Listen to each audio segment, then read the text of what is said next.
How Persia used money to rule the ancient world.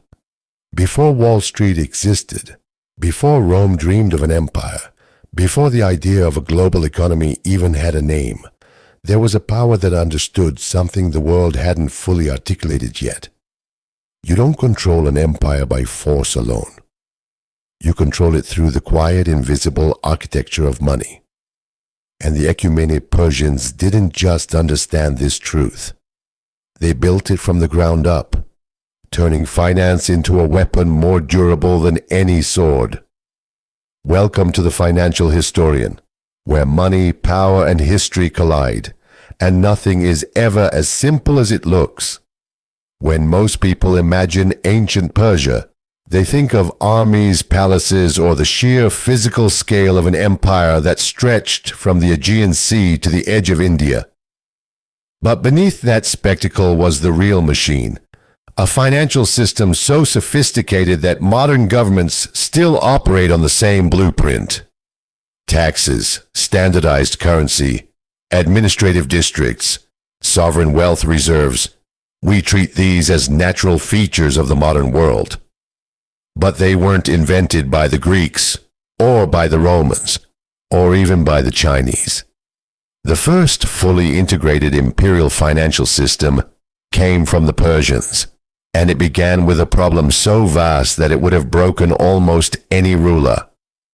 How do you unify dozens of cultures, economies, languages, and political traditions into one functioning system without losing control the moment you turn your back? To understand how Persia answered that question, we have to go back to the mid-6th century before Christ, when a man named Cyrus, later called the Great, and for good reason, conquered the Medes, defeated the Lydians, took Babylon, and stitched together the largest empire humanity had ever seen. Nearly 40% of the world's population lived under his rule. That scale had no precedent, and with it came the same problem that every empire faces when it gets too big, too fast: chaos. Each region Cyrus conquered had its own weights, measures, currencies, traditions, and tribute systems. Babylon collected taxes and grain. Lydia used coins. Egypt preferred agricultural levies. Some regions paid in precious metals, others in cattle or manufactured goods. It was a patchwork of incompatible systems, stable at a local level but useless for imperial governance. Cyrus was an exceptional conqueror and a surprisingly tolerant ruler, but he wasn't a financial engineer. His system worked barely, but it wasn't scalable. And empires, like corporations, collapse when they grow faster than their accounting. That collapse nearly happened. By the time Cyrus's successors took the throne, the cracks were showing. Corruption among regional governors, tribute disappearing before it reached the capital, border provinces inventing their own rules, and no reliable way to coordinate resources across thousands of kilometers. If the empire was going to survive, it needed more than military strength. It needed structure, predictability, discipline, the kind of central financial intelligence that modern states take for granted. And then came the man who would supply it: Darius I. Darius didn't need to reinvent the empire. He needed to stabilize it. And his answer was something the Persians had never truly attempted before: a systematic, measurable, unified approach to money and power. In other words, imperial finance. His first move was radical.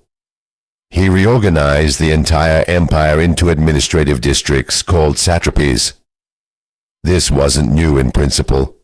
Earlier kings had regional governors, but Darius standardized the entire structure. Each satrapy was assigned precise, fixed tax quotas based on its wealth, population, and productive capacity. No more arbitrary tribute, no more just send whatever you can. The obligations were known, predictable, and meticulously recorded. If you think your tax bill feels arbitrary today, Imagine being a farmer in the 5th century before Christ, discovering that Persia had just invented the concept of fixed assessments. Congratulations! You're now living in the world's first large-scale bureaucratic tax system. But taxes were just the beginning. Darius realized something far more important. A diverse empire couldn't function with dozens of local currencies. Economies don't scale on confusion. They scale on trust. So he introduced a new currency, one of the most influential in human history, the gold Daric. The Daric wasn't just a coin. It was a promise, a consistent, reliable, widely accepted unit of value backed by the empire's wealth and stability. It had a purity of about 95.8% gold, astonishingly high for the time, and a standard weight of 8.4 grams. The silver siglos, its counterpart, circulated alongside it. Together, these coins became the empire's financial bloodstream. For the first time, merchants from Egypt to Anatolia to the Indus Valley could trade using the same medium of soldiers, could be paid in a currency accepted across the empire. Taxes could be collected in a uniform unit.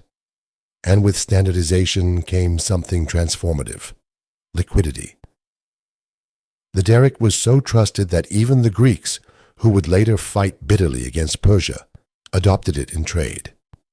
In a sense, it was the world's first reserve currency, a forerunner to the pound, sterling, and the US dollar. When your enemies use your money, you're doing something right. But money only matters if it can move. And in an empire as large as Persia, that was no small challenge. Which is why Darius built something almost mythic in scale, the Royal Road. Stretching roughly 2,700 kilometers, with relay stations every 20 to 30 kilometers, it allowed couriers to travel from Susa to Sardis in just 7 to 9 days. That level of speed wouldn't be achieved again until the invention of rail. Messages, taxes, bullion, administrative orders, everything moved through this highway of control. The road wasn't a convenience, it was a statement. Infrastructure equals power. It always has. Meanwhile, behind the walls of Persepolis, the empire's treasuries filled with unimaginable stores of gold and silver. These weren't decorative hoards. They were strategic reserves, insurance against war, capital for public works, leverage over rebellious governors, liquidity for military campaigns. The Persians understood something that modern nations still debate. A strong treasury is a geopolitical weapon, not because it buys luxury, but because it buys time. And within this system, taxes, currency, infrastructure, reserves, something even more subtle was happening. Persia had discovered the financial incentive structure of empire.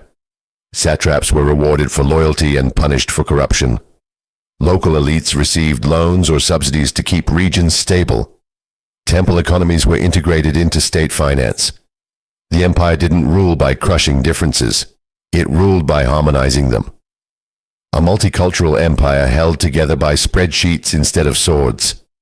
All of it, the satrapies, the Daric, the Royal Road, the treasuries, created a system that was more than political. It was economic architecture at continental scale. And it worked. It worked so well, in fact, that when later empires copied Persia's model, they rarely improved on it. The Greeks mocked Persian luxury but adopted their financial logic. The Romans conquered Persia's western territories but borrowed the idea of provincial taxation and centralized treasuries. For centuries, the Daric remained a reference point for monetary stability. But Persia's financial system wasn't just copied. It was foreshadowing something deeper, the discovery that money is the real infrastructure of empire. And this is where the story turns from ancient history to an uncomfortable reflection of the present. Because when you strip away the royal titles, the stone reliefs, the gold coins, and the cavalry charges, you're left with a fundamental truth. The Achaemenids solved the same problems that modern nations struggle with today. Their tools were different, their technology was different, but the logic, The architecture is identical. Take the satrapy system. Persia divided its massive territory into administrative zones, each with its own governor, budget, and fixed tax structure. Today we call these federal states, provinces, departments, cantons. The labels changed. The purpose didn't. You manage territory by managing revenue, and you manage revenue by knowing exactly who owes what to whom.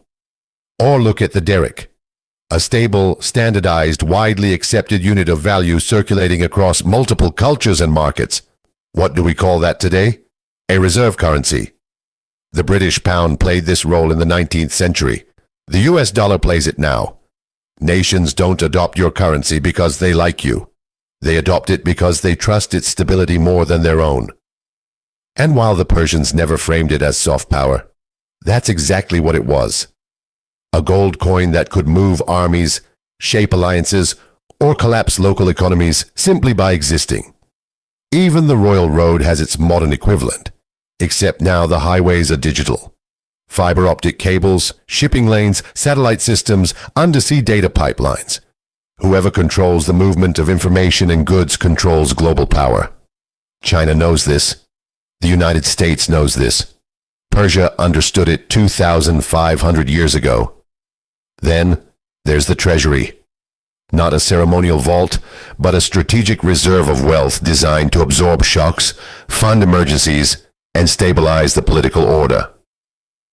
Today we call these sovereign wealth funds, foreign currency reserves, stabilization funds, or emergency liquidity mechanisms. Norway has one, Saudi Arabia has one, China has